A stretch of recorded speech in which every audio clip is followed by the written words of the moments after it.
The corpses were all brutally ripped apart with their organs eaten out as if a monster feasted on them like Mexicans eat tacos.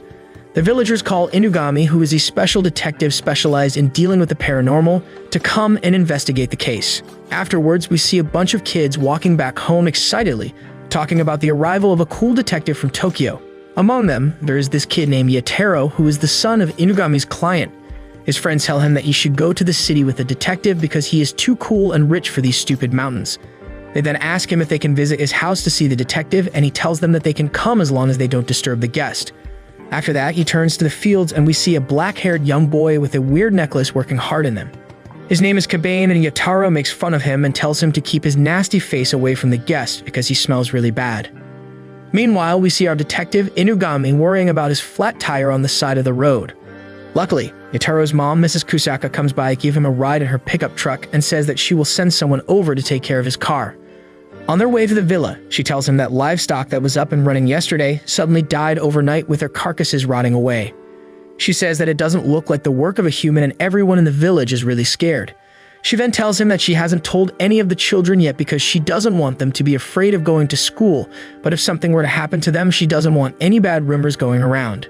With that, she takes him to the villa and serves him some tea while he sees Yataro and his friends peeking from around the corner to look at him. He gets out to wave at them and then walks out to stretch his back and notices the black-haired kid working in the fields. He asks the owner if he is staying home from school to work, and she says that she will fill him in about it later. After that, he hops in the hot spring outside the villa for a bath, and Yataro walks in to wash his back. He starts buttering him up and tells him how he loves Tokyo and would like to go there. After getting bored with his stupid chatter, Inugami asks him about the boy in the fields, and Yataro explains that he is nicknamed Smelly Ass. Inugami asks what that was about, and he says that it must be something he was born with, but his body smells really weird and he looks ugly as well, so they don't let him work around the guests, and no one really likes to go near him either. Inugami thinks that it's interesting and then walks out of the bath. Outside, he meets Mrs. Kusaka and asks her to let the other kid be his attendant. This makes Yataro really jealous of him, and the next day, Smelly Ass is made to take a bath and he goes to serve Inugami his breakfast. After serving the dishes, he tries to leave early, but Inugami stops him and introduces himself as an occult investigator and asks him if he saw anything strange while working in the fields. The kid introduces himself as Kabane and suggests that they talk about it after his meal, as no one in the inn likes to eat with him due to his smell. But Inugami reassures him, saying that it's nothing and that hardworking guys shouldn't worry too much about how they smell. Kabane wonders about Inugami's cleanliness, but then speaks up and says that in his opinion, a monster is behind the dead livestock case, making Inugami curious. Inugami asks him how he knew, as the client hasn't told any children about it, and he reveals that he is the one tasked with disposing of the bodies. He then says he has to take care of them on the night with full moons and that he thinks the monster will come this time as well.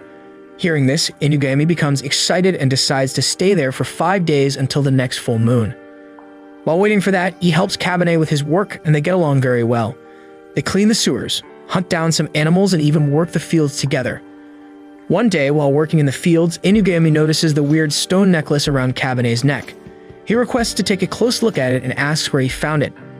Kabane says that this was the only thing that his parents left him with when he was abandoned.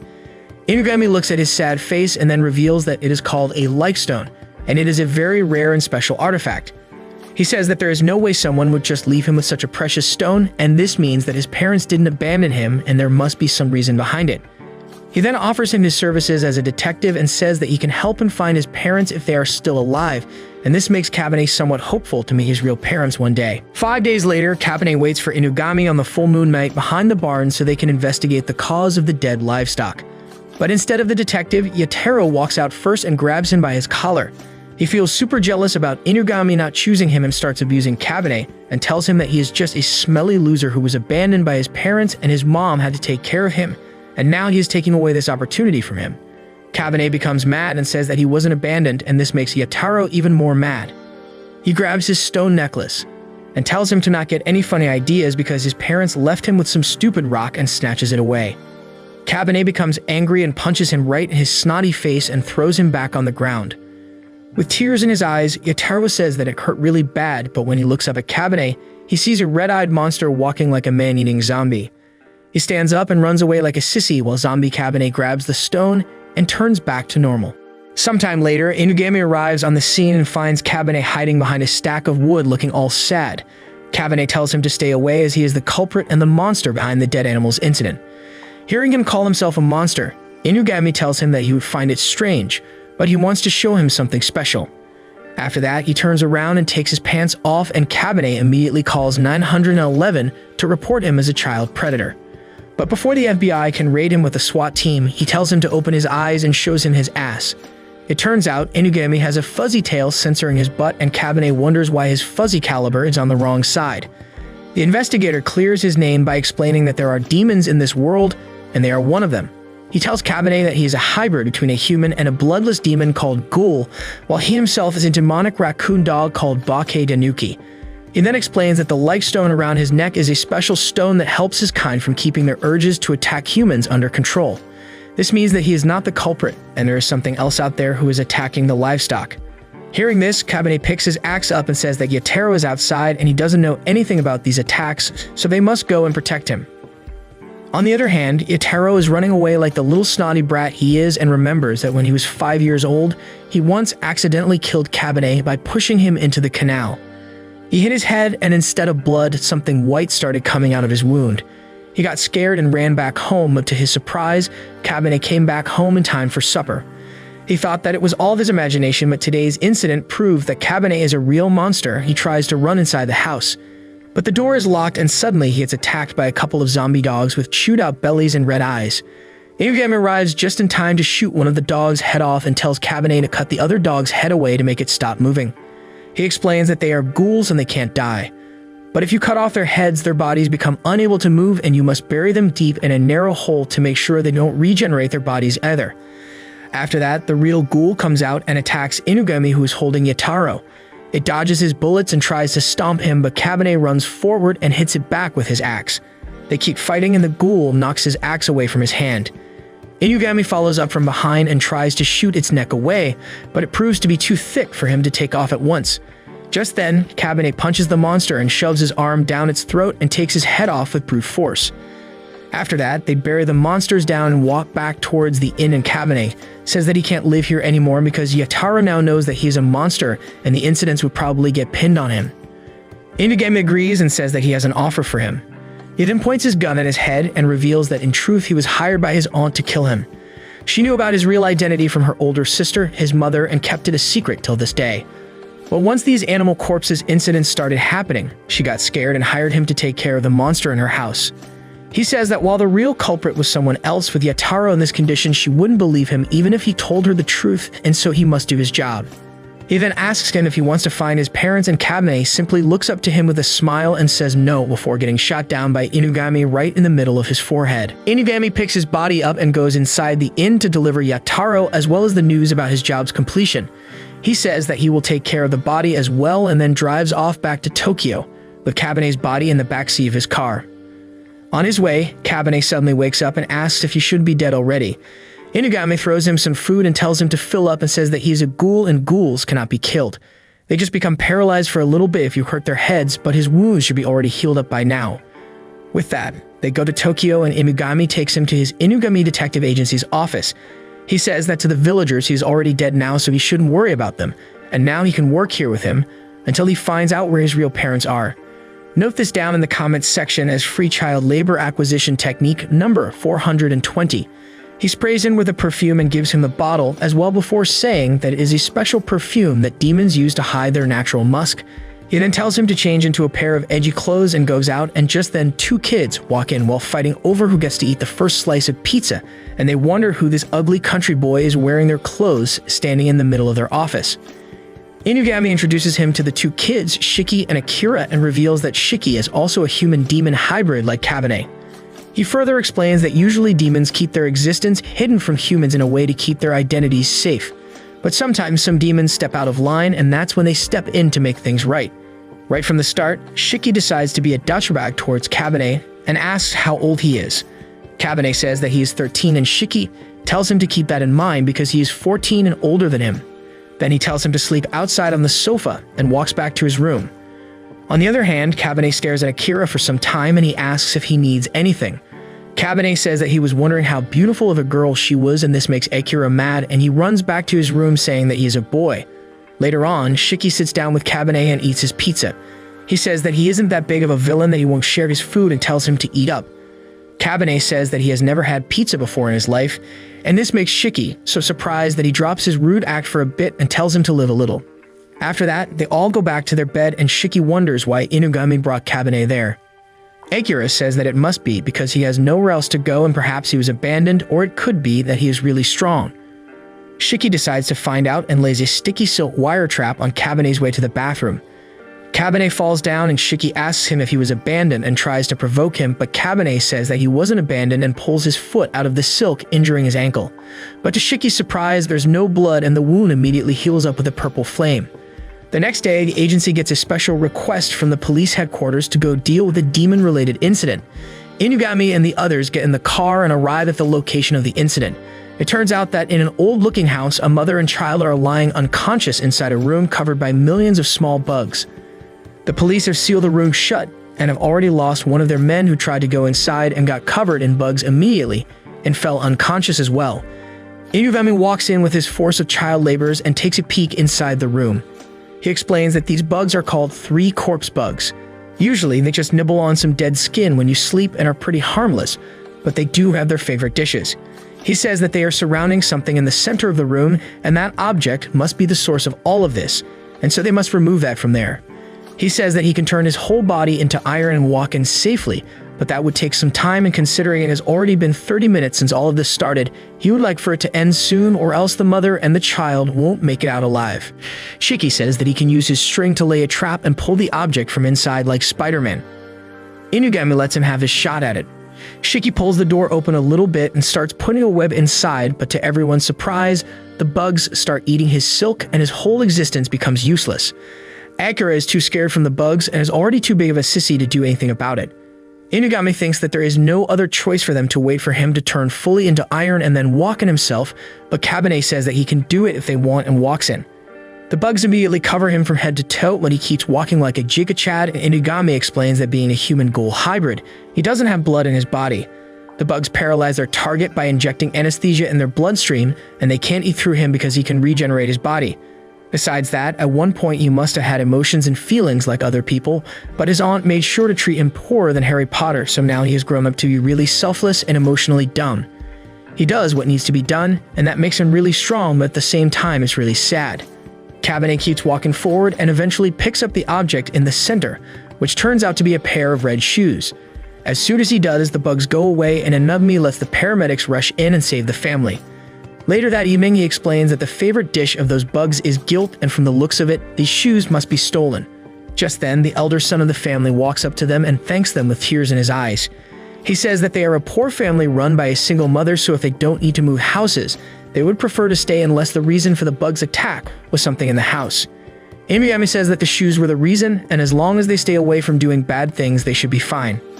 The brother starts crying and explains that their mother thinks last about herself and she's been wearing these rundown pairs of shoes for decades.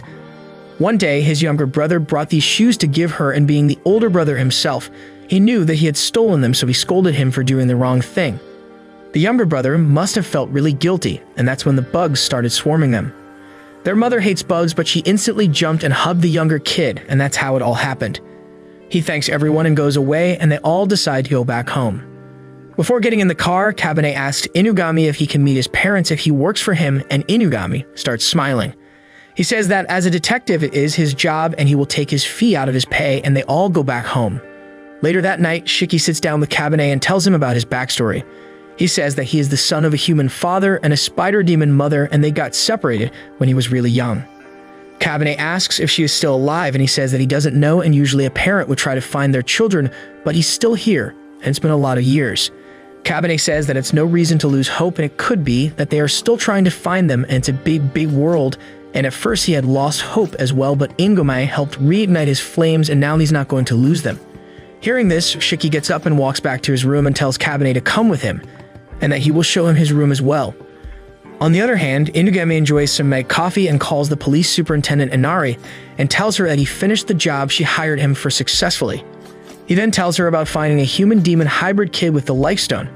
She becomes interested and asks if he is dangerous, and he says that he is, but at the same time he might be the star of hope that they are looking for. The next day, Inugami asks Shiki and Akira to go take Kabane to meet Inari. Kabane asks who she was, and he explains that she is a fox demon who holds a high position in the police, and as a detective, they often have to ask for favors from them. Before they leave, Inugami gives him a special charm and tells him to keep it on himself just in case. After that, they all head out to the police station to meet Inari. Turns out she's a hot vixen who likes to use her charm to turn everyone in the police department into her simp, and that's how she has climbed up the ranks. Kabane and the others get inside the building and ask the receptionist that they want to see the superintendent, and they should have a meeting booked with her. The old fart tries to shoo them off, but then a young girl walks in and introduces herself as one of Inari's personal guards, Khan. She says that Inari is waiting for the kid named Kabane and only takes him back with her. They leave the salty Shiki and Akira behind and go inside this small meeting room where Inari is waiting for them. She tells Kabane to take a seat across from her and introduces herself. She then says that Inugami told her everything about him and his lifestone and asks if she can take a closer look at it. Kabane, being the bird brain he is, says sure and hands over the lifestone to her, and she explains that it is a rare stone that controls their urges and says that she and Inugami's kind has never gotten along, but for the sake of demons' peaceful coexistence, they have decided to play nice with each other. Her kind needs to feed off of different emotions and feelings that humans release, but with the help of this stone, they won't need to be bound by that desire, and says that she will now go and see how to mass produce it. She makes Khan take his head off and then calls in 2 officers to seal his head inside a suitcase and to get rid of the rest of his body. She then tells Khan to bring the head up to her room and to deal with the other 2 kids who came alongside him. Khan says that she is like a mother to her, and she would always obey all her orders.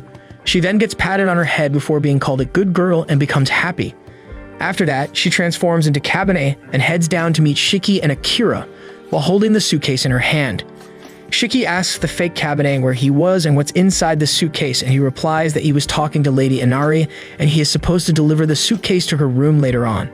Hearing him call her lady, Shiki cringes at his smelly face and asks him why he's referring to that old hag as such, and this makes Khan really mad, and her illusion comes off as her face transforms into her fox form. She then undoes her transformation and jumps up the railing. She launches a big fireball at them from her tail and then shoots a few more like a machine gun. Shiki and Akira run around and hide behind some furniture and ask her what she was doing and if she wanted to set the whole place on fire with all these normal humans inside. She says that it doesn't matter, and as soon as a person enters this building, they get under Inari's Jinjutsu and stop feeling or thinking anything. They just do their jobs as they should. She then starts attacking them again, and Shiki forms a barrier between them by pulling in different furniture using his silk. He then pulls the string that he attached to her suitcase in secret and snatches it away as well. They open it up and get spooked by Kabane's ugly head and run away from there to get out of Khan's sight.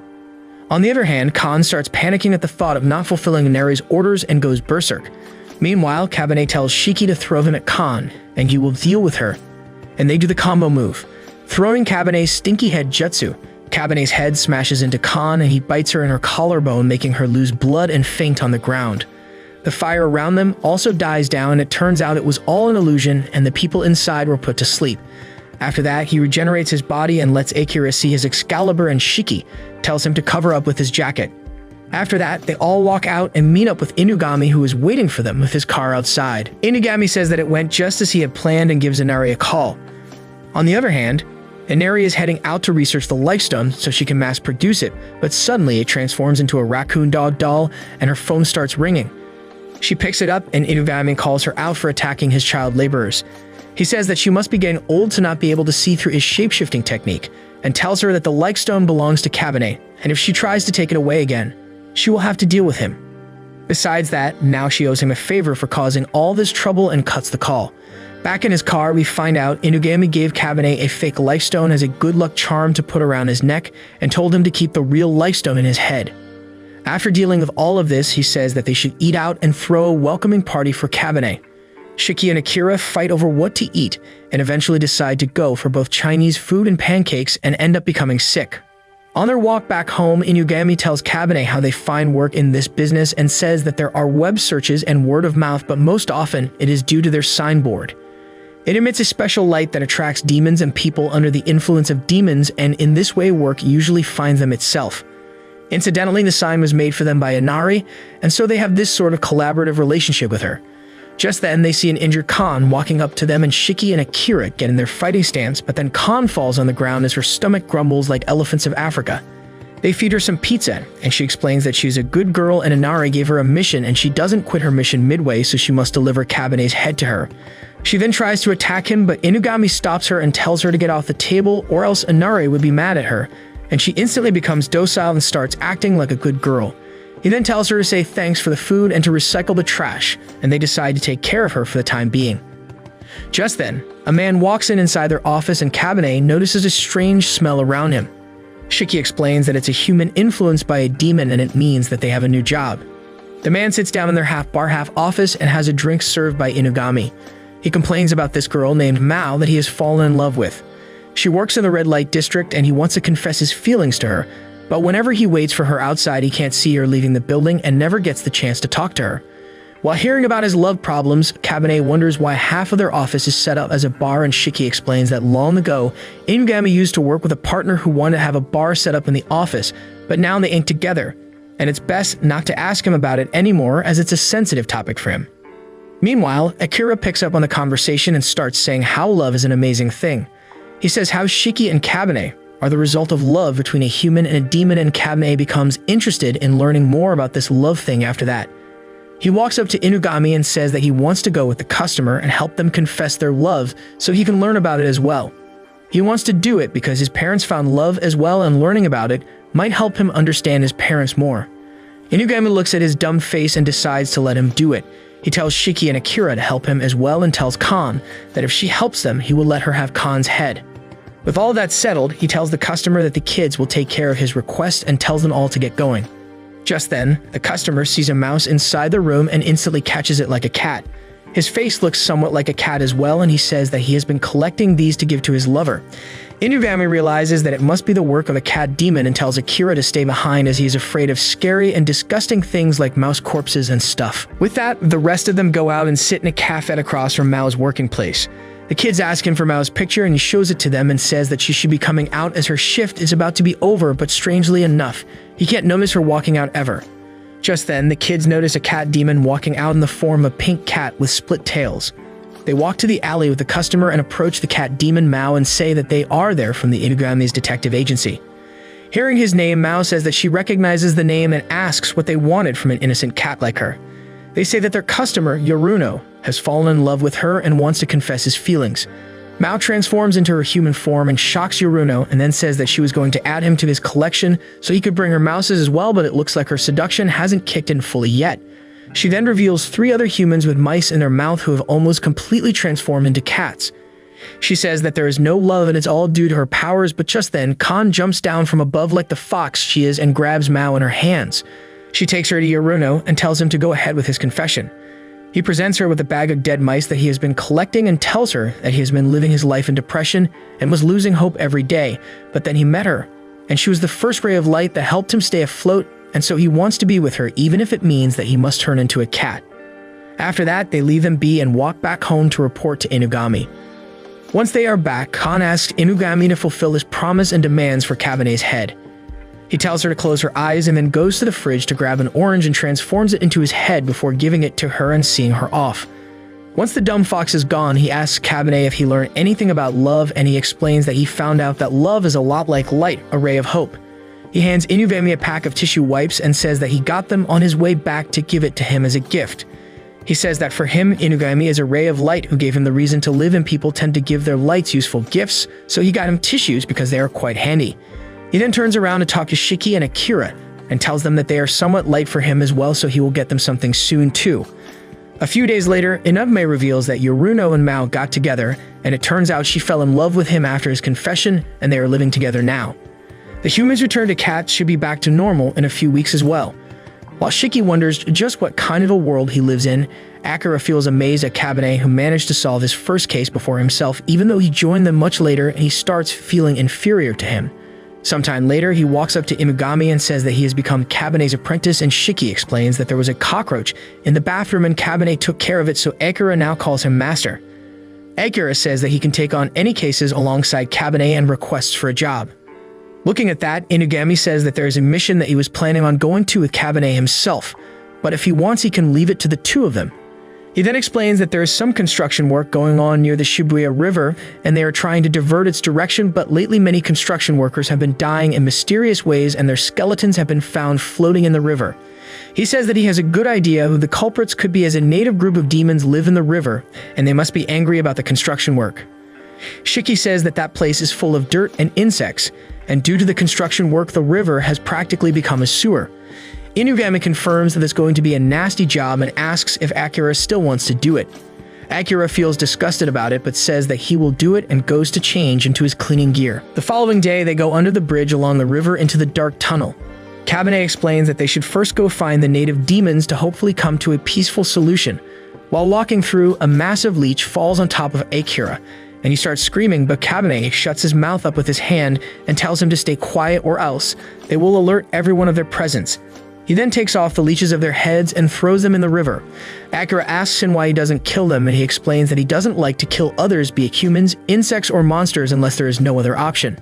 In simple terms, they attack us to save their lives, and unless they pose a threat to him, he doesn't have to kill anything. Hearing him talk about all this, Akira wonders how cool Kabane is and says that he really is something else. He tells him that he reminds him of his older brother and starts telling him about his backstory. He explains that he belongs to a tribe of snow demons who live in the mountains of Amuri. Their village had this weird system where all of its members were females and males were born once every 100 years. That's why they were looked after very carefully, but he has always been a crybaby, and his older brother would always cheer him up. When they were fleeing from the village, he got separated from his older brother, and that's why he joined Inugami in hopes of finding his brother. Hearing him speak about all this, Kabane asks if he can control ice, considering how he is a snow demon, and Akira says that he can, but he is really bad at it because it requires a lot of focus. Just then, he gets attacked by a massive frog demon who grabs him by his face, but Kabane knocks the amphibian down with a metal pipe. The monster tries to attack him again, but just then, a small raccoon dog arrives on the scene and kicks the frog away. He has a bottle of blood and a letter around its neck that reads to Akira and Kabane from Inugami. In the letter, he tells them that the frog demons are behind the attacks and they have gone crazy after eating humans and must be wiped out. He tells them to lure them out using the blood in the bottle and tells them to take care of this mission. Kabane says that he is okay with this, but Akira feels worried. Kabane asks if he should see his sissy ass out, but Akira thinks back on how he wants to grow stronger for the sake of being dependable and says that he will stay there even if he pees his pants. I wonder if any sissy weeb in the comments section would be interested in buying those. With that, they both walk deep into the tunnel alongside Mr. Raccoon Dog and pour the blood inside the river. Suddenly, a huge number of frog demons jump out and attack them, and as expected, Kabane and the Raccoon Dog fights off all of them while Akira sits in the corner wondering how he will sell those sissy peed-on pants of his. Things start looking bad for them as they get overwhelmed by the sheer number of green-faced toads, but Akira starts thinking back on how he wanted to grow stronger and dependable, and in an effort to be useful, he releases his ice element and freezes everything in the tunnel besides Kabane's head and Mr. Raccoon Dog. Kabane compliments him on taking out all the monsters and they take a selfie together. Meanwhile, Mr. Raccoon Dog walks further up and meets up with the elder of the frog demons. It turns out he was Inugami all along, and the frog elder thanks him for his services and explains how his former brothers turned evil after eating human flesh, and they had started eating the eggs and young ones of their own kind as well. Inugami welcomes him back and marks the mission as a success. A few days later, Kabane is on cleaning duty and is wiping the hallway. He reaches the far end of the hallway and remembers Inugami's warning to never open the door here and wonders if it is fine to move the cartons to clean the floor. Suddenly, the door opens and a white hand comes out of it and pulls him inside. Later that noon, Shiki finds the wiping mop on the floor and talks to Inugami about it. He tells him where he found it and how he is concerned about Kabane's sudden disappearance. Hearing his story, Inugami becomes worried and rushes to the room at the far end of the hallway and enters it alongside the other kids. Inside, they see the whitest dude in the history of mankind sitting on a gaming chair in front of a mega 6-monitor setup. He has Kabane sit beside him on the floor and open water bottles and food cans for him, and Inugami says that that's exactly what he was worried about. He calls the American out by his name, Mihai, and makes him take his headphones off. Mihai looks at Inugami and greets him and asks why he never told him about getting such an obedient and trainable slave. Shiki and Akira ask if he was living there the whole time, and the guy says yes and introduces himself as Mihai the Vampire. He is the head of the information and communication tech for the agency and says that from now on he is appointing Kabane as his personal slave. Inugami starts twitching his eye at that appointment and tells the kids to walk out with him for a moment. Once out, he explains that Mihai is his old partner and he is a vampire, which are considered top of the top among the demons. They possess superhuman level of physical strength, knowledge, and riz.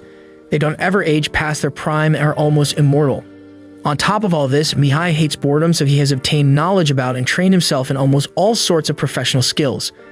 Once he ran out of things to do, he started to become bored of this world, and in order to stop him from turning into the main villain of this anime, he decided to invite him to the agency, and here he became addicted to gacha games like Genshin Impact and Honkai Star Rail and likes to stay in his room all day. Besides being a sweaty gamer, he is also really tech-savvy and is the one responsible for creating their company website, as well as for keeping their data secure from the likes of Inari. He tells them to just stay out of the hallway if they want to live an easy life. The next day, Kabane is back to being a dutiful slave and serving his white master. Shiki and Akira barge into the vampire's room and tell him to stop abusing their already dead boy into becoming his slave. Mihai offers to let him go if they defeat him in an arm wrestling match, and Shiki takes him up on that offer. They sit down and Mihai instantly knocks him down, and Akira refuses to even give it a try. Kabane asks if he can try as well, and Mihai says that it is his job to grant the request of his slaves, and then beats him instantly as well. Later that noon, Kabane is sent out to buy ingredients for their supper, and on his way he thinks about growing stronger so he can protect everyone he cares about at the agency. He eventually sits down in a park to take a break and wonders if he should train, and just then, Khan falls down from the tree behind him. She turns around and notices Kabane sitting on the bench there and asks what he was doing there. Kabane thinks that she is there for his head and tries to pretend that he doesn't have one by zipping his hoodie up, but Khan says that she won't fall for this trick again, and then sadly says that it doesn't matter as Inari doesn't need it anymore, and when she went to give his head to her, there was already a new fox demon with her and she didn't even bother looking at her. She says that she can't go home the way she is right now because she's been a bad girl. Kabane asks her to fight with him, and they both instantly engage in close combat. They both match each other initially, but then Khan gets on top of Kabane and starts beating the living brains out of his smelly face, but then he hits her back with a headbutt and sends her flying back on the ground with a bloody nose. She starts crying and says that no wonder Inari abandoned her because she is so weak. Kabane doesn't know what to do about it and holds her hand in hopes of comforting her.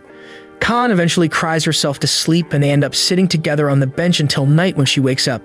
Kabane tells her that if it's too hard to go to Inari, she should come live with them at Inugami's place, but she says that she cannot because he's a raccoon dog demon and she's a fox demon. She then looks at him with bright eyes and says that she wouldn't mind living with him right here at the park, and she knows that she won't starve there because there are sparrows and pigeons there. He says that he has to go buy and bring ingredients for supper back home, and she asks him if it's his mission. He says that it's like a chore and says that he will be back for her once he's done with it, and it shouldn't take too long, and they make a promise. She says that she will be waiting for him and lets go of his hand. On the other hand, Inugami becomes surprised to see Mihai out of his room, and he says that he hurt his hand while arm wrestling with Kabane and it will take a week for it to heal, so he will be enjoying his time by playing with his slaves. He then tricks and locks Inugami inside his room with a bomb keypad attached to it, which will blow up if he messes with it. When the kids arrive, he tells them that Inugami is busy with a separate job and wants them to take care of this special job that he has found for them. Shiki becomes excited and says that he wants to try his new skill and reveals it by heating the place up and making himself sweat a lot, and it turns him invisible because Spider Silk and Anime plot. With that, they get to the details of their mission, and Mihai explains that their target is a company called Bugbite Electronics. 3 years ago, they had 16 employees try to isekai themselves in one of their plants, but the year right after, those numbers went down to 0 and the company became profitable once again. Their mission is to go inside and find out how they managed to do it, and for that, they split up into 2 teams. Team A would consist of Kabane and Akira, who will wait for Team B, Shiki, and Mihai in the form of this high-tech remote control car called Mihai Magnum to open up the doors from inside. Once inside, Shiki notices light coming out of one of the rooms, and after taking a sneak peek inside, he sees a bunch of people working in a row while looking like depressed zombies. Suddenly, one of the men runs out of the room while crying that he quits, but then he is confronted by manager Rika. She takes him to the employee counseling office and tells him to relax while Shiki follows them from behind. Once inside, a mosquito demon puts her straw inside the man's ear and drinks up his brains from inside. It turns out the manager and her 2 sisters are in charge of the building, and they are mosquito demons. Mihai concludes that they eat up their victim's brain and leave the rest of their organs to keep working mindlessly. In this way, they keep the people in the company working without any complaints. Say. Looking at this horrible sight, Akira does what he's best at and faints out. Shiki decides that the enemies are too strong for them to take on and says that they should regroup and go back home and wait for Inugami to come back and decide what to do next. As he walks back to meet up with Kabane, Mihai starts getting irritated at Shiki for being too calm-minded and reasonable. He decides to mess things up purposefully and starts running Mihai Magnum into the wall like a Chinese woman. The sisters hear the noise and walk out to see what was up. Erika finds the toy car on the ground and takes it for herself and looks around just in case. The other two soon follow up and they decide to split up and check the whole building while Shiki hides away in the corner like the little insect he is. Once they are gone, he thinks that he should hurry up and meet up with the others before he turns into a brainless idiot like Kabane. But then Erika finds him using her massive mosquito head and says that her sister had forbidden them from killing someone to stay out of Nari's sight, but given the circumstances, she must put him down or at least turn him into a mindless monkey. As she bends down to eat his brains, Mihai shocks the living hell out of her bug eyes using the electric mod in the car and asks Shiki why he is sitting there like a sissy. But to his surprise, Shiki is breathing loudly and looks more scared than normal. He finds out that in reality he suffers from some trauma and all that tough guy act is to hide his weakness, and with that realization, he starts smiling and says that he will be a fun toy to play with. While breathing hard and sitting there like a frozen duck, Shiki thinks back to his childhood memories when he was with his mother.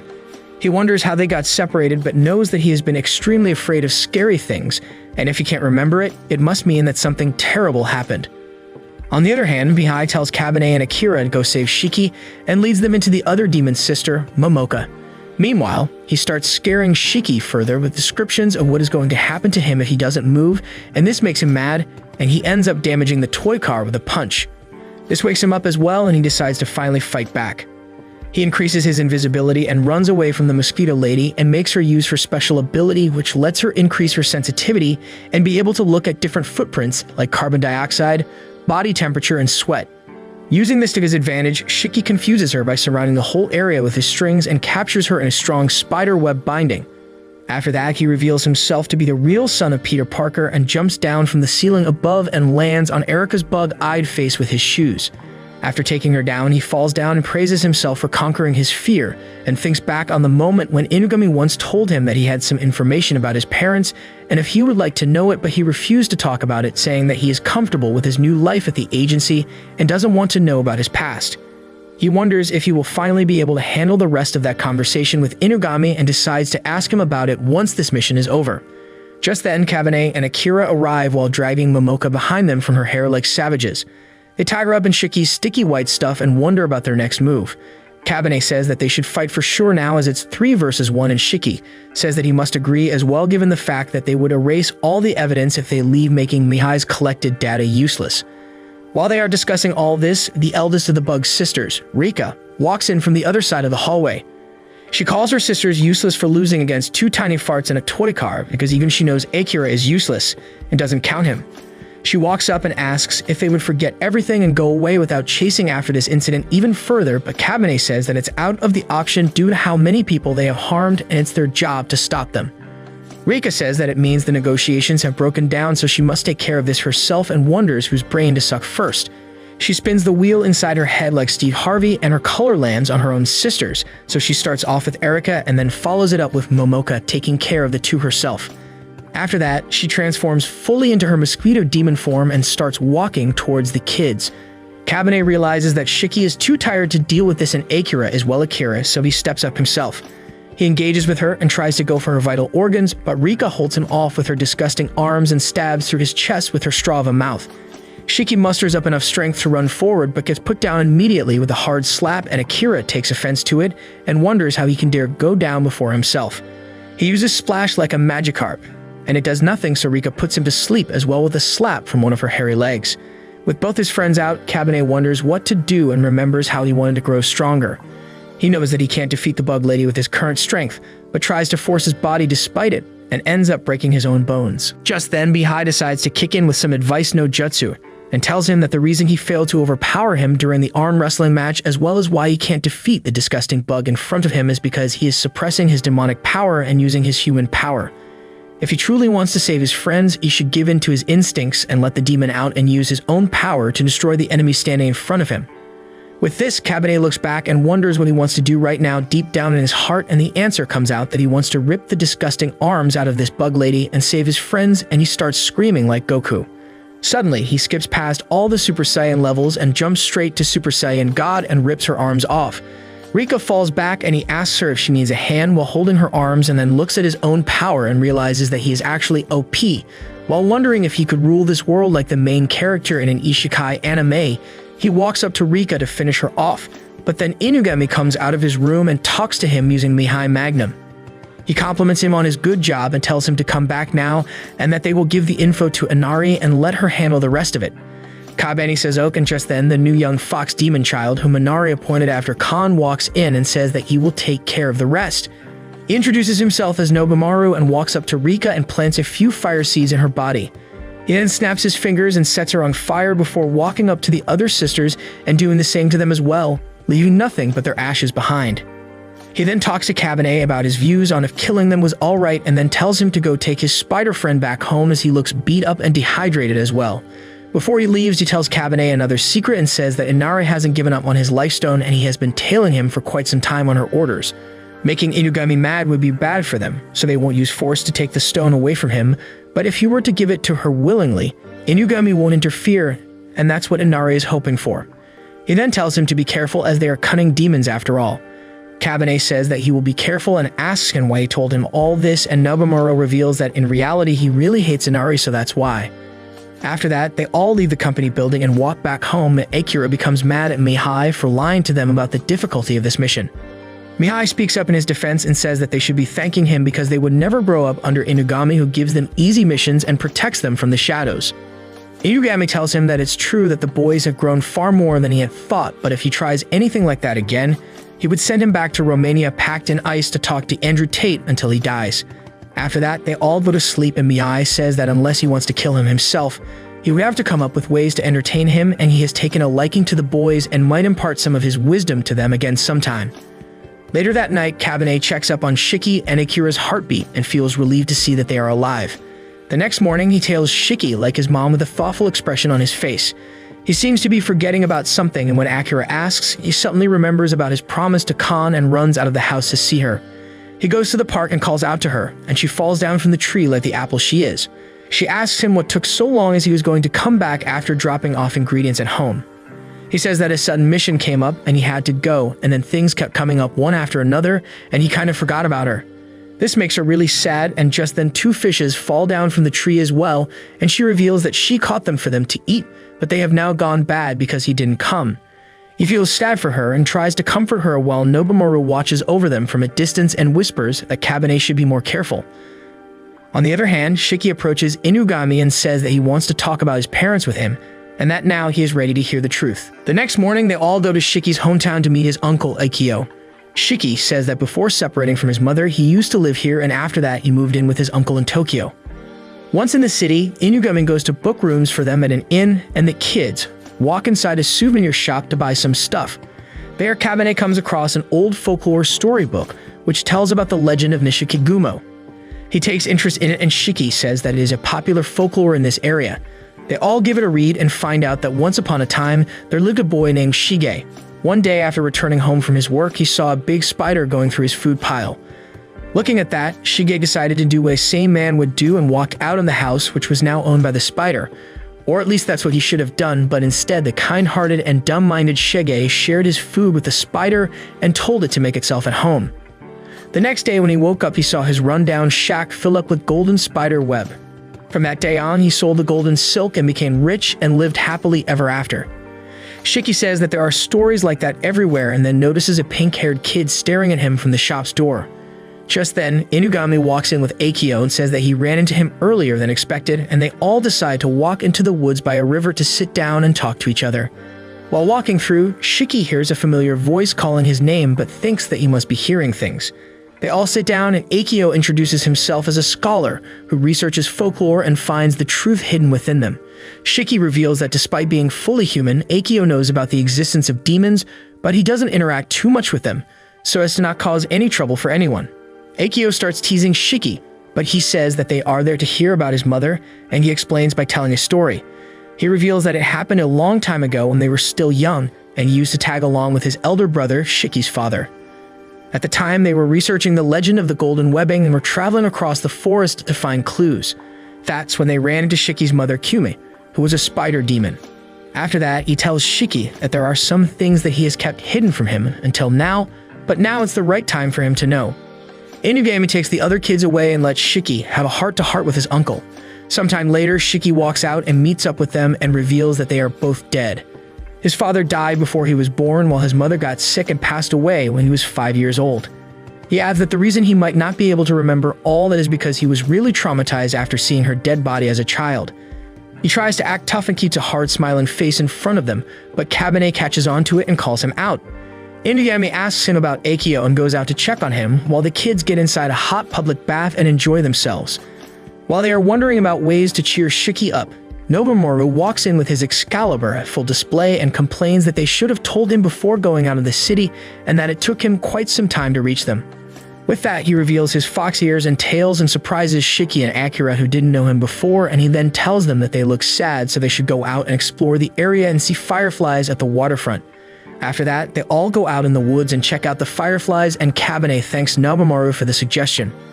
Nobumaru asks Kabane if he isn't glad that Shiki's parents are dead, because if he found out that his parents were dead while Shiki's were alive, he won't be able to feel truly happy for him, but Kabane says that he doesn't understand what he's talking about. Meanwhile, Shiki walks up to a scary-looking tree and starts getting flashbacks from his childhood. Kabane and Nobumaru walk up to him and ask what he was thinking, and he suddenly starts running forward into the woods. He runs into a stone and then crosses a small water stream, and following his childhood memories, he remembers that when he was young, he would play with his mother in these woods, but she would always go out for some time to see his uncle for some work. He would always wait for her, but one day she didn't come back, so he got impatient and followed after her to see where she went. He eventually found a little building hidden deep within the woods, and when he walked in, he saw a nightmarish view of her mother tied to a table under a wild monster. He started screaming and immediately collapsed on the scene, and later when he woke up, he was in his uncle's room and he told him that his mother got sick at work, and so she must stay alone for some time before she recovers. For years, he lived with him without prying too much into his work and what he was doing with his mother in fear of finding out about a cursed and painful reality. They all reach the building, and Nobumaru reveals that it looks like an artificial breeding lab, and there have been rumors and reports in the past of a special healing silk that could heal anything and even act as a replacement for human organs. This silk was being sold in the market and had originated from human and demon hybrids, but information about the case was covered up by Inugami about a year ago. Shiki remembers that it was the same time when Inugami told him about finding his parents the first time when he refused to talk about it. He says that he is done waiting and now he will take revenge from his uncle for hurting his mother. He says that he will kill him and asks them if they will stop him, but Kabane says no and asks where to bury the body. Meanwhile, Inugami calls Akio out and takes him out in the woods to have a talk. He reveals that he knows everything about his research and that he was the one who has been keeping his work from being published all these years. Akio becomes mad and asks why he did it and starts revealing the truth like some villain in Scooby-Doo. He explains that when he and his brother found Kumi, they realized that the legend about the golden webbing was true, and the spiders behind it were actually spider demons like Kumi. It seemed like knowing that fact was enough for his brother, and he even fell in love with her, but for him, he wanted that power for himself. That's when one day his brother accidentally fell down in the woods and died. But by that time, Kumi was already pregnant with Shiki. Sometime later, Kumi came to his apartment with her baby who had come down with influenza. The human world had an easy cure for this, but in the demonic world, there were none. He took the baby to a human hospital and Shiki healed up fine, but at that time, Kumi realized that she wanted to raise her kid as a human, but it proved to be too difficult for her as a demon. That's when he offered her a proposal about letting him continue his experiments on her in exchange for money, and Kumi happily accepted, saying that she could do anything for her boy. After that, he started experimenting on her with all sorts of creatures from the woods based on the finding that the golden webbing must be the product of a mutant. That's when young Shiki found her during one of the experiments, and it traumatized him, so he took him away from Kumi. With that, the experiments continued until Kumi was on the verge of breaking, but then he finally managed to produce the legendary golden webbing, which can cure anything, including impossible diseases like a severe lack of riz and depression in all you viewers. After hearing all this, Inugami takes out his phone and reveals that he was relaying all of this to Shiki and tells him to do as he pleases. Shiki uses his sticky web and pulls Akio up a tree and decides to hang him to death. He starts crying for his life and asks Inugami how he can let children kill people, but Inugami says that it's just as simple as being prepared to get killed yourself if you are ready to kill others. Just then, Akira walks out from the woods weeping like a sissy and asks them where they were. He says that their phones were busy all this time and it was dark, and he got so scared that a bear or something would attack him. Inugami tells him to calm down and then suddenly notices a white snake centipede monster come out of the woods from behind him. He shoots its head down but gets his arm bitten by it and it starts growing purple with poison. He grabs Akira and runs deeper into the forest while the others get surrounded by hundreds of white spider mixed monsters. Shiki wonders what they were and Akio says that they are his siblings and are the failed results of his experiments on his mother. One of the monsters cuts down his silk and lets him down slowly, and Akio reveals that all of them are semi-intelligent and really obedient to him as they recall the words they heard from their mother during her repeated experiments. With that, all the monsters open their mouths and start mimicking the words in Kumi's voice, saying Shiki's name and telling him I love you. Seeing all of this, Shiki starts remembering his mother and breaks down in tears as he falls on his knees and loses his will to fight. Nobumaru praises him for putting up a good fight and asks Kabane what he wanted to do if he was angry. On the other hand, Kabane is already in his Super Saiyan God mode and tells him to shut up. He then walks towards Shiki and asks him if he wants him to do anything about this situation, and Shiki grabs his arm and asks him to help him like Nami from One Piece. With that, Kabane goes full killing mode and starts slaughtering the monsters left and right, while letting Nobumaru deal with some as well. Meanwhile, Inugami and Akira get surrounded by a bunch of monsters as well, and Inugami asks Akira to freeze his arm to stop the poison from spreading. Just then, the pink-haired girl from earlier walks out of the forest and tells the monsters to take it easy and makes them stop. She says that they need to heal his arm first and asks him to follow her and to hurry up before Akio notices her. She takes them to a spring and says that its water has special healing properties and the demons who get sick use it to cure themselves, so she thought that it might work on Venom as well. She then says that she needs their help in convincing Kabane and the others to not kill Akio until she gets her answers out of him and walks back with them. On the other hand, Kabane is done with the cleaning duty and walks up to Akio like John Wick while regrowing his severed arm. He grabs him by his collar and throws him towards Shiki, and asks him if he wants to finish this piece of trash off himself or can he do it as well. Shiki stands up and apologizes for making him dirty his hands for his sake, and says that he will deal with Akio himself. Just then, the pink-haired girl arrives on the scene alongside Inugami and Akira, and asks them to not kill him. Akio calls out to her by her name, Aya, and asks her what she was doing here. She tells him to shut up and to cut his BS act out. Then she asks him to tell her where he hid the cocoon that she created, and he starts smiling, saying that if he doesn't tell them about it, it won't kill him. Shiki wonders why Akio is so worked up about Aya and thinks if she is something really important to him. He finally comes to the conclusion that she must be the result of his important research and decides to listen to her. Just then, Inugami walks up and offers to provide his services as a detective and says that he will find the cocoon for her. He then looks at Akio's dumb face and calls Mihai back home and asks him to do his big brain magic and tell him where he could have hidden a human-sized cocoon. Mihai looks at the data they had been collecting on Akio since before he started his research and points out 4 locations and says that the water spring is the most likely location. Hearing this, Aya and Shiki start running towards the place, and Aya starts walking inside the spring, but Shiki stops her and says that he will go instead. He then dives down under the moonlit corner in the spring. He finds his mother lying unconscious, sealed inside a cocoon of pink-colored silk. He then gets attacked by another one of his siblings, but he kills him immediately like the cannon fodder it was, and comes up with his mother. The girl starts crying and says that their mother is alive as she is the golden webbing, and that she tried to save her mother by wrapping her in her healing silk. Soon everyone arrives on the scene, and they find out that Kumi is alive as well. Nobumaru says that there was never a reason for Akio to kill Kumi, as she was his insurance to keep Aya under control, as well as a way for him to make more of golden webbing monsters. Shiki then knocks Akio out by punching him hard and tells Inugami that they need to move his mother to a safer place. They decide to take her to the car and go back to Tokyo. Kabane asks Shiki about what he wants to do with Akio, and he says that he will burn down all of his work, and having lived with him for years, he knows that not being able to publish his work and be recognized by anyone would be worse than dying for him. With that, they all go back to Tokyo, while Nobumaru decides to burn Akio up because karma is a Back in Tokyo, Inugami takes them to a special clinic run by someone he knows, and they knock at the door in the middle of the night. He says that it's demon business, and a short old granny opens up the door and lets them inside. Inugami calls her Granny Ohana and asks her to treat Kumi. Inugami reveals that Granny Ohana is full human, and she is an animal doctor, and over the course of her life, she has saved many animal demons as well, and that's why she knows of their existence. To her, all life is worth saving, and so she doesn't discriminate. She lets them all stay for the night and says that Kumi is perfectly healthy and her coma seems to be self-induced due to some psychological trauma. She says that she will heal her up in no time with some medicine and tells them to not worry. Everyone goes to sleep while Shiki remains by Kumi's side and talks to Aya as well, who's wondering if she should even go in because in essence, she is similar to all those monsters that they killed in the forest. Shiki notices her standing outside the door and asks her to come in and says that she should hold her hand because she is her mom as well.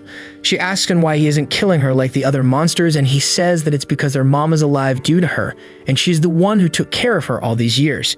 Hearing this, Aya starts crying and asks if it's up for her to call her mom as well and him her big brother. Soon, Kumi wakes up as well and she hugs both of her children and calls them by their names. After she wakes up, Shiki decides to stay behind until his mom is fully recovered. He also says that he now has a family and will have to think about his life because they for sure can't live on his measly income. Just like that, a whole week passes by making Kabane and Akira miss him a lot. One day, Inugami says that he has a mission for the two of them. Just then, Shiki walks in and says that no one talked about him leaving the agency and he won't quit until he fulfills his promise to Kabane about finding his parents. Suddenly, Aya walks in as well and Shiki says that their mom went out today so she left Aya in his care. She starts walking around the office and meets up with Inugami and says that she has a report of her own to make as well. She says that she has decided to work with Granny at the clinic where she would provide her medical services to demons, so she wants him to write up a good contract for her to set up her business. Inugami gets right down to it and Shiki starts complaining that she is only an 8-year-old and she can't be starting a business that early on. He asks Kabane to talk her out of it, but she tells him that she wouldn't have to do it if her brother earned more, and Kabane also says that if she has the right power to do it, then there is no point in stopping her from doing it. Hearing this, Aya says that he is right on point and that she watched him fight in the forest as well and likes how he thinks. She then asks him if he has a girlfriend and tells him to go out with her, and he says ok. Hearing them, Shiki and Akira become surprised, and knowing that his best friend is going out with his little sister makes him faint on the ground as well. Just then, Khan walks in and asks Kabane to fight with her. And then she has grown stronger now, but then she sees Aya wrapped around him and she instantly becomes jealous of her.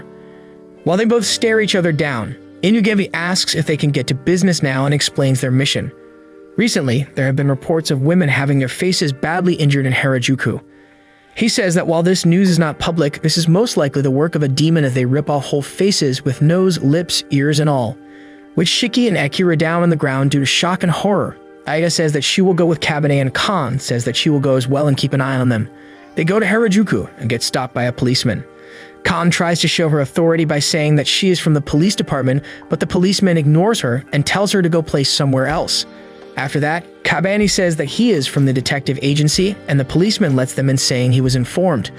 Once inside, Kabane says that the demonic scent here is quite thick, which means that the culprit must be nearby, and Khan starts walking in front. He says that all the victims so far have been girls, so he should take the lead, but she becomes mad and tells him to mind his own business. But when he says off and walks away with Aya, she feels really sad and doesn't know what to do with the feelings in her chest. Just then, a spirit demon approaches her and offers to help her and goes and pulls Aya up by her hair. Kabane punches the demon down and saves Aya and reveals herself to be the culprit behind the incident and says that she fell in love with a handsome boy across the street, but as a spirit, no one would look at her, so she decided to bar the faces of beautiful women to looks appealing, but it all backfired. Kabane says that love is about giving to others and not taking from them, and the spirit asks him what he knows about love as he can't even treat the girl beside him right, referring to Khan. They turn to Khan and ask her what was up, and she reveals herself to be really angry and says that usually it's so fun being Kabane, but since Aya came, she can't help but feel strange in her chest and tries to attack her, but Kabane saves her and Khan runs away to the park. After that, Aya helps the spirit, but wrapping her in her silk and giving her a nice figure, and they walk back home. Kabane reports that Aya completed the mission on her own, and she gives him a kiss on the cheek and makes Shiki faint once again, asking him if he would approve if she decided to marry Kabane. Once she's gone, Kabane goes out to the park and shakes the tree to make his favorite fox fall down. He comforts her, and this makes Khan happy once again, and she says that all her life she wanted to be Inara's number one, and now she wants to be his number one as well, and he tells her good luck because he doesn't know what that means. The next morning, Aya walks in to meet Kabane, and Khan also arrives just in time to ask him for a fight. Akira asks him to decide once and for all as to who is going to be his lover, and Kabane, being Kabane, says that if it's a lover, it would be Inugami, referring to what he learned from the cat demon incident and making everyone shocked. On the other hand, it turns out that Inugami went out to help Kumi bury the bodies of all her monster children that died in the forest. A few days later, Akira's elder brother, Yu, comes to Tokyo. Akira and Yu were born in a snow village among the mountains of Amori. Their village had a total population of 200 women, and once every 100 years, a male would be born. However, this time 2 brothers were born and the older one was chosen as the chief of the village. In reality, the women controlled everything from politics to hunting rights in the village. The village's history spoke about a special stone called the Null Stone, which was kept safe above a peak in a shrine located near the village. It is said that the village was built to protect the stone itself, and over the years, it became Yu's duty to look after the villagers and succeed as the new chief. But growing up, he saw the corrupt nature of the village who wanted to keep the power for themselves and decided to run away with his brother. He made an agreement with the women of the village that he would take up the role of the chief if they let his brother go. They did it, but then sent assassins after him once he left. Hearing about this, Yu ran up to the shrine and used the power of the stone to wipe the whole village off the face of the planet, and then started walking down to find his brother. On the other hand, Akira was saved by some human travelers who took him to Tokyo, and he has been living with Inugami since to find his brother. Now Yu has finally reached Tokyo as well and is looking for information about Inugami and Akira. Meanwhile, Akira is helping around at the office as usual by being clumsy and useless and making more work for them by messing things up. Shiki and Kabane scold him and call him a good-for-nothing, and this makes him really sad. He also ends up ripping his stuffed toy named after his brother, but Miyai fixes it up and adds some A upgrades in it as well. Feeling sad and heartbroken, Akira leaves a note behind and runs away from the office after packing his stuff. While walking away, he ends up running into his older brother, and they finally get to have a reunion. Yu asks him if he wasn't staying with a man named Inugami, and Akira says that he was, but now he has left the place because he wasn't needed there. Yu says Uck and starts walking out of the city with him. He seems strangely cold even for a snow demon, but Akira doesn't pay any attention to it as he is too happy to finally be together with his brother. Outside the city, Yu asks Akira what kind of a house he would like and then makes a massive castle as per his request. He then walks in and furnishes it with ice-made furniture and asks him if he wanted anything else. Akira decides to take some pictures, but Yu takes his device and breaks it with his foot before freezing it to hell. He says that he will go get some food for them now and then walks out and locks Akira inside the castle with his ice powers. Meanwhile, Kabane and Shiki are having a tough time at the office doing minor chores that Akira used to do. They mess up all sorts of things and even fight among themselves, and this makes them realize that Akira wasn't useless, and they needed him to not fight each other. With that in mind, they both agree to go fetch him and talk to Inugami about it. Inugami agrees, but then he sees a report about a massive ice castle appearing outside the town out of nowhere and a crowd forming around it. They all rush to the location and see Yu walking out of the castle. He tries to attack the people, but Inugami shoots his hand and stops him. Yu asks them who they were, and he says that he is Inugami and notices the null stone embedded in his chest. It is said to be the opposite of the like stone, where it feeds on the user's life force and grants them immense power to destroy everything. He asks him what a demon from the Snow Village is doing here, and Yu says that he doesn't have to answer any of his questions, but because he is the person who took care of his younger brother, he will say thanks. Shiki confirms if he is Akira's brother and asks where he is, and Yu asks them who they were to him. They say that they are his friends, and so he decides to freeze them up and takes them inside to act as decoration for the castle. Meanwhile, Akira finds out that his stuffed toy has a built-in projector and internet connection and uses it to update his Instagram profile. After defeating Inugami and the others, Yu creates a bath and bed for Akira and calls him downstairs to check it out. Akira comes down happily but then falls on his knees as he sees the dead cold statues of his friends and asks his brother why he did all that. His brother asks him if he was feeling well and goes out to get some mint from him.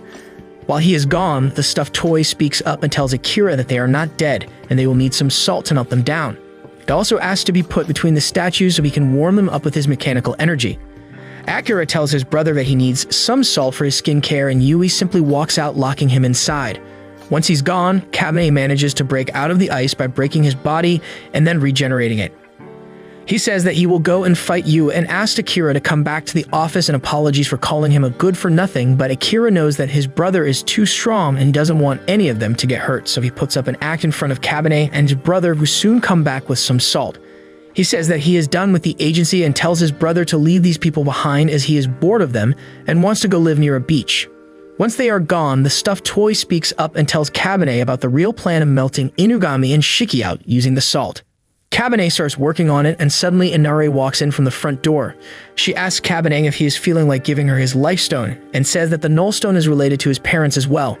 Suddenly, the stuffed toy starts speaking in Inugami's voice, and it explains that it is using his brain waves and body heart to convey this message, and tells Kabane to go after Akira and Yui. He says that Inari won't hurt them just yet, so he doesn't have to worry about it, and tells him to hurry up. With that, Kabane starts running deeper into the forest to find the Snow Demon brothers. Meanwhile, Nobamaru ambushes Yu. Yu traps Akira inside an ice cage and starts fighting Nobamaru like an icebender. Nobamaru goes full Firefox mode and uses his special technique, copyrighted Shadow Clone's jutsu, but Yui easily gets through all of them and keeps him away from himself. With fire and ice clashing, mist starts forming up in the area and Yu becomes distracted for a moment after hearing Akira's voice. Nobamaru uses this chance and tries to snatch the nullstone out of his chest, but as soon as he touches it, his life force starts being sucked and his hand becomes injured. He becomes mad at Inari for using him as bait to test the nullstone's effects and curses her, but then decides to calm down and thinks of his options to take him alive. Just then, Yu attacks him with some ice spears and manages to almost get him, but Kabane arrives just in time to kick him out of the attack's range. He decides to team up with him, and they start thinking of a plan to knock Yu out. Nobamaru says that it would be impossible for them to get close to him without getting frozen, but there might just be a way for Kabane to make it possible. He then sets him up on fire, and Kabane uses it as armor to fight against Yu's cold ice powers.